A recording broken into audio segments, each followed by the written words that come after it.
তাহসান বহুমুখী প্রতিভার এক অনন্য যাত্রা নাম।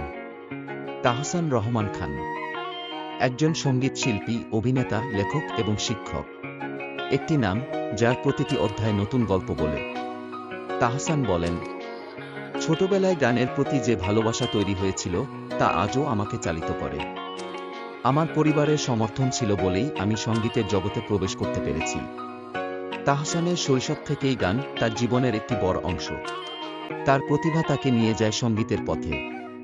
কথোপকথন অ্যালবামের মাধ্যমে তাহসান সঙ্গীত প্রেমীদের হৃদয়ে জায়গা করে নেন। এরপর একের পর এক সাফল্য তাকে করে তোলে প্রজন্মের আইকন। তাহসানের অভিনয়ের দক্ষতা তার ভক্তদের হৃদয় ছুঁয়ে যায়। তার প্রতিটি চরিত্রে যেন জীবনের কথা বলে। গান এবং অভিনয়ের পাশাপাশি আমি সবসময় জ্ঞান ভাগ করে নেওয়ার চেষ্টা করেছি। শিক্ষার্থীদের অনুপ্রাণিত করা আমার আরেকটি দায়িত্ব।